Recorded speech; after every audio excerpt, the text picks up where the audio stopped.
तो ये जो महाभारत का युद्ध है वो एक उसको धर्म युद्ध कहते हैं। माने अगर किसी के साथ अन्याय हो रहा है तो अन्याय नहीं होना चाहिए, अन्याय नहीं सहना चाहिए। इस शब्द के नाते वह युद्ध हुआ। धर्म क्षेत्रे कुरुक्षेत्रे संवेतायुत्सव ममका पांडवाश्चैव किम कुर्वत संजय। रामायण का जो दर्शन है बस यही तो अंतर है।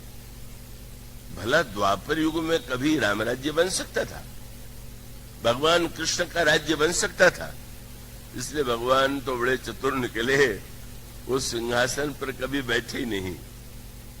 वो बैठाया भी तो उन्होंने का जो कंस के पिता उग्रसेन थे, उग्रसेन ही सिंहासन पर बैठते हैं और आप तो अपने आप को उससे अलग रखते हैं। उसका एकमात्र कारण यह है कि राम राज्य सक्रिय से अधिक विचार की भूमि में स्थापित होता है, चिंतन में स्थापित होता है, और विचार और चिंतन का अंतर ही द्वापर युग का और त्रेता युग का महान अंतर है। द्वापर युग के जो बुरे पात्र हैं उनको तो जाने दीजिए, जो अच्छे पात्र हैं उनके चरित्र को पढ़ करके भी चकित हो जाना पड़ता था कि क्या सचमुच ऐसे भी धर्मात्मा हो सकते थे क्या। युधिष्ठिर उस युग के धर्मराज थे, ये न समझिएगा युधिष्ठिर सार्वकालिक धर्मराज है। तो त्रेता युग की कसौटी पर वो किसी प्रकार से धर्मराज सिद्ध नहीं होंगे, पर वो फिर वो इस युग के थे। उस युग में उनको धर्मराज की उपाधि प्राप्त थी, और धर्मराज की धर्म संबंधी धारणा क्या थी। दुर्योधन ने अगर जुआ खेलने के लिए आमंत्रण दिया तो वो धर्म की दृष्टि से जुआ खेलने गए।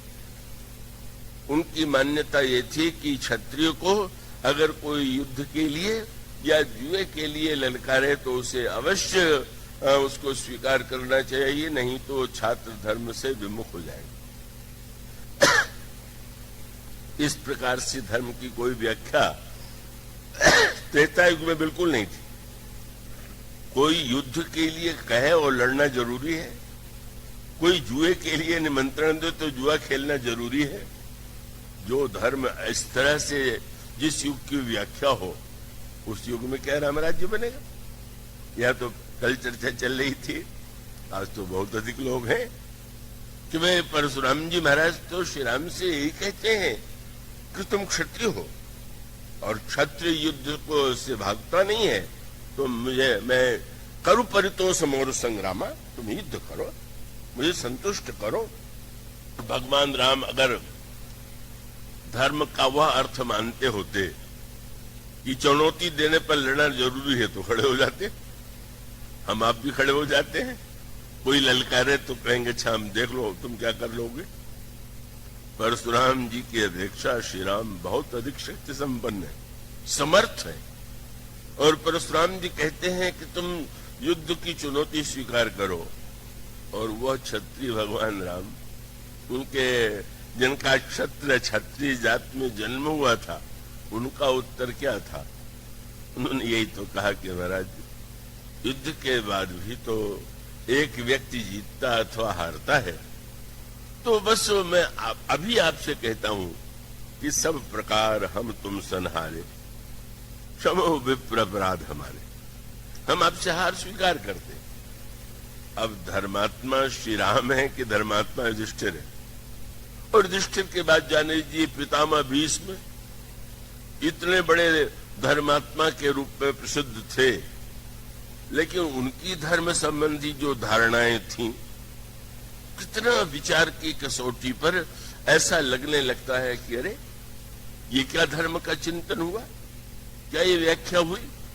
इसका अर्थ है कि द्वापर युग का प्रत्येक व्यक्ति धर्म की अपनी धारणा, अपनी मान्यता और उसी को सत्य मान करके लड़ करके प्राण दे देता है।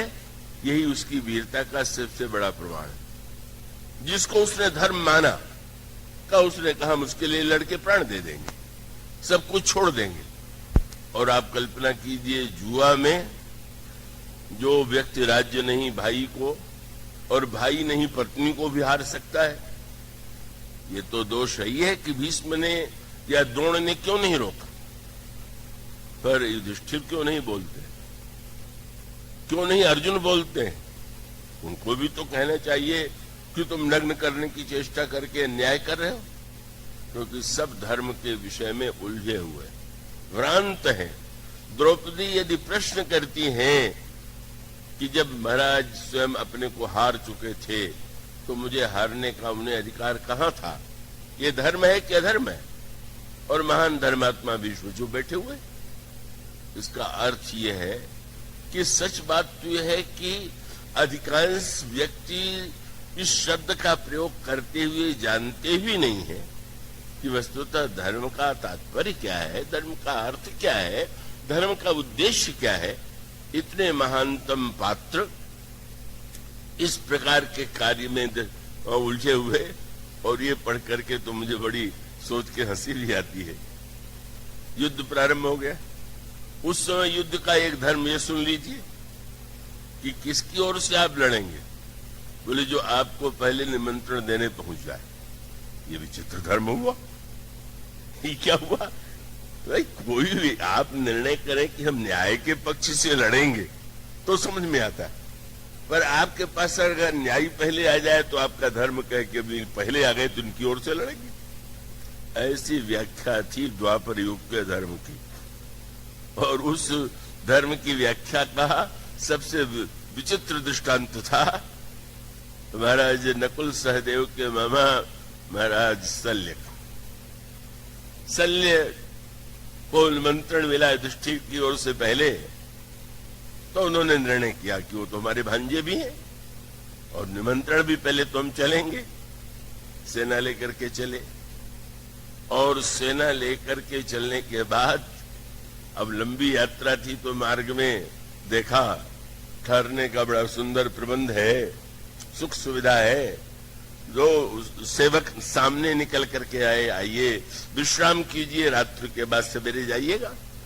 रात्रि को ठहरे, सुस्वादु व्यंजन भोजन किया, सोए, और प्रातः काल चलते समय वो रात को भी सोचने लगे कि मेरे भांजे युधिष्ठिर को कितना मेरा ध्यान है कि रास्ते में भी मेरे लिए प्रबंध कर दिया।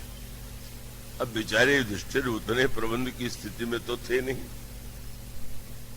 तब सेवकों से जब उन्होंने ये कहा कि मेरे भांजे युधिष्ठिर को मैं भी धन्यवाद दूंगा और तुम लोग भी कहना कि मैं बड़ा ऋणी हूं कि उन्होंने मेरी सुख सुविधा का इतना ध्यान रखा। और तब उन सेवकों ने कहा कि महाराज प्रबंध तो आपके भांजे की ओर से किया गया है, पर वो दुर्योधन महाराज हैं, युधिष्ठिर नहीं। अब महाराज शल्य की धर्म की व्याख्या सुन लीजिए। उनको लगा कि शास्त्र कहता है कि जिसका धान्य खा ले उसकी ओर से लड़े। अब मैंने दुर्योधन का अन्न खा लिया है तो दुर्योधन की ओर से लड़ना मेरा धर्म है। पढ़ करके आज भी आश्चर्य होता है कि ऐसा भी कोई चिंतन हो सकता है क्या? अगर निमंत्रण आया उनकी ओर से तो उनकी ओर से लड़ेंगे, भोजन कर लिया दुर्योधन का तो दुर्योधन की ओर से लड़ेंगे। और उनको दृढ़ विश्वास था कि धर्म ही सबसे बड़ी वस्तु है। युधिष्ठिर कितने भी प्रिय क्यों न हो, पर मैं धर्म का त्याग नहीं कर सकता। पर वो युधिष्ठिर से मिलने गए और यही कहा कि तुम तो बड़े धर्मात्मा हो, मेरे सामने धर्म संकट है, इसलिए मैं तो बाध्य होकर के दुर्योधन की ओर से लड़ूंगा। मैं कभी कभी जब पहली बार मैंने प्रसंग पढ़ा तो इस सोच करके मुझे थोड़ी हंसी भी आई, थोड़ा बुरा भी लगा। मुझे लगा कि अच्छा हुआ रामायण काल में धर्म ऐसी व्याख्या वाला नहीं था, नहीं तो रावण के बाग का फल खाने के बाद हनुमान जी को भी रावण की ओर से लड़ना पड़ता। क्या रे भाई ठीक है मैं आया था, लेकिन रावण के बाग का फल खा लिया तो अब तो रावण की ओर से लड़ेंगे। सो तो हनुमान जी ने किया नहीं, फल भी खा लिया, बाग भी उजाड़ दिया, जिसने रोका उनको मार भी डाला, पकड़ के बुलाए गए तो नगर को भी जला दिया। तो क्या है इसका अर्थ ये है कि महाभारत काल में धर्म की जो धारणा और व्याख्या थी वो महत्वपूर्ण धार्मिक इसलिए माने गए कि उसके लिए वो बड़ा त्याग करने को तैयार थे, बस इतना का उसको। और उसके साथ जो कथा है वो और भी विचित्र है। कहने लगे युधिष्ठिर मैं लड़ने तो जाऊंगा पर मेरे मन में तो यह दुख रहेगा कि तुम्हारी ओर से लड़ नहीं पाया, तुम कुछ तो मुझसे वरदान मांग लो। युधिष्ठिर जी ने कहा कि नहीं। भगवान कृष्ण थे वहां विराजमान, कहने लगे कि नहीं, मामा से न मांगने पर इनको लगेगा कि तुम नाराज हो, तो मैं तुम्हारे बदले में इनसे मांग लूं। और कहने लगे कि मैं इनकी ओर से मांगू तो ठीक है, आप मांग लीजिए। तो भगवान कृष्ण ने ये कहा कि जब कर्ण सेनापति बनेगा तो मैं जानता हूं मेरे समान सारथी की खोज करेगा, और इस युग में मेरे समान रथ चलाने की कला में तुम निपुण माने जाते हो। तो जिस समय कर्ण की ओर से यह प्रस्ताव आवे कि महाराज शल्य रथ हाके, नहीं करना कि मैं राजा रथ होकर रथ थोड़ी चलाऊंगा, तुम स्वीकार कर ले। अच्छा महाराज, लेकिन इसमें आप इतना आग्रह क्यों कर रहे हैं? बोले आप देना चाहते हैं तो वचन दीजिए कि सारथी बन करके जब आप रथ हाकें तो कर्ण पर इतने व्यंग करें कि वो क्रोध में आकर सारा सशस्त्र भूल जाए और मारा जाए। शल्य ने कहा यो मस्त यही करूंगा। कितना व्यापी धर्म है, माने लड़ने चले युधिष्ठिर की ओर से, अन्न खा लिया तो लड़ेंगे दुर्योधन की ओर से, भगवान कृष्ण को वरदान दिया तो कर्ण को मरवाने की चेष्टा करेंगे। यही यह बताता है कि वस्तुतः धर्मस्य तत्त्वम निहितम गुहायाम महाजनो येन गतस्य पंथा। धर्म का तत्व कितना गहन है, धर्म को समझने की दृष्टि कितने कम लोगों के पास होती है, ये इसका दृष्टांत है। और ऐसे युग में भला राम राज्य का क्या प्रश्न उठ सकता है? इसलिए वस्तुतः राम राज्य का जो दर्शन है, जैसा मैंने कहा, और वो आपको श्री भरत के जीवन में, श्री भरत की व्याख्या में और श्री भरत के चरित्र में उस सत्य का दर्शन होगा। और उस दर्शन का तात्पर्य यही है, उसका अभिप्राय यही है कि श्री भरत के सामने धर्म की जो व्याख्या गुरु वशिष्ठ ने की, वह स्वीकार करना श्री भरत के लिए अत्यंत सरल था।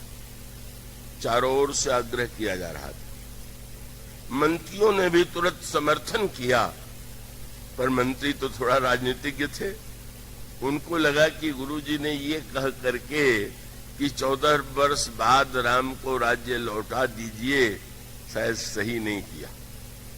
14 वर्ष के बाद कोई पद छोड़ना चाहेगा क्या? राज्य छोड़ना चाहेगा क्या? इसलिए उन्होंने थोड़ा संशोधन जोड़ करके समर्थन किया। कीजिए गुरु आए सु अवसी, कहीं सचिव कर जोरी, रघुपति आए उचित जस, पुन तब करस बहोरी। आप सिंहासन पर बैठ जाइए, अब श्री राम के आने के बाद फिर देखा जाएगा, अभी टालो। कौशल्या अम्मा ने समर्थन किया, गुरुदेव आज्ञा दे रहे, पिता की आज्ञा है और राम को तो बड़ी प्रसन्नता होगी, तुम इस प्रस्ताव को स्वीकार कर लो। किंतु श्री भरत उस राम राज्य का तत्व, इसलिए व्यवहार में मैं भले ही कहूं कि राम राज्य श्री भरत ने बनाया, पर सत्य वह है कि श्री भरत जो समझते हैं, जो उनका चिंतन है, वही वस्तुतः राम राज्य का साकार अर्थ है, साकार स्वरूप।